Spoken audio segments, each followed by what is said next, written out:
का परमेश्वर आप बार बार देखेंगे अपने आप को प्रकट करता है लोगों के ऊपर। बाइबल का परमेश्वर प्रकट करने वाला परमेश्वर है। और ये बहुत महत्वपूर्ण है। क्यों महत्वपूर्ण है? क्योंकि हम जिस समाज संस्कार में रहते हैं वहां पे लोग अपने खोज करते हैं ईश्वर की।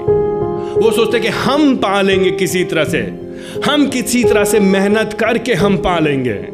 इसीलिए फिर क्या कहा जाता है कि जिसको जो मर्जी आती है, जिसकी जो इच्छा होती है, उस अनुसार हम ईश्वर को जानेंगे। क्योंकि सारे रास्ते लेकर के आखिरकार इधर से लेकर के आते हैं, उधर से लेके आते हैं। चाहे इस नाम से पुकारो, चाहे उस नाम से पुकारो, तुम पहुंचोगे उसी के पास। लेकिन बाइबल का परमेश्वर इन दोनों भावनाओं को, इन दोनों विचारों को खंडित करता है, नकारता है। और बाइबल का परमेश्वर कहता है कि नहीं, मैं अपने आप को तुम पर प्रकट करूंगा, मैं दिखाऊंगा मैं कौन हूं। तुम नहीं, तुम्हारे अंदर क्षमता नहीं है, तुम नहीं आ सकते हो मेरे पास। नहीं तो तुम क्या करोगे?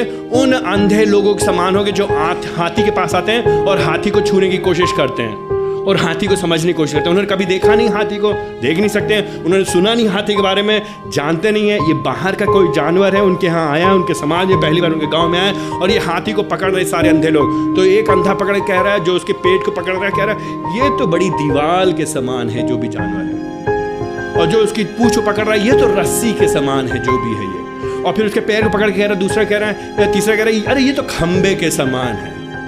और जो भी, जो उसके जो अलग अलग लोग, अलग अलग अंधे लोग अलग अलग शरीर के हिस्से को हाथी को पकड़ते हैं और फिर वो कहते हैं ये तो खंबा है, ये तो दीवार है, ये तो रस्सी है।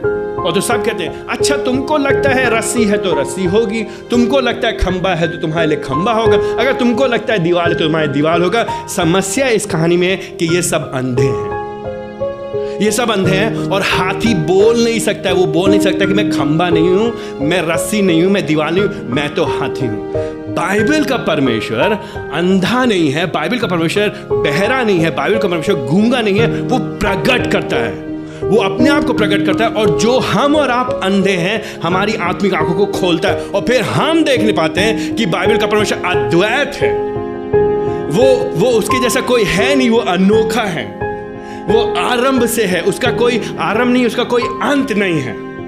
वो जीवित परमेश्वर है, एकमात्र पवित्र परमेश्वर है। वो हमारे जैसा नहीं है, लेकिन उसने अपने आप को हम पे प्रकट करने के लिए हमारे जैसा बन गया।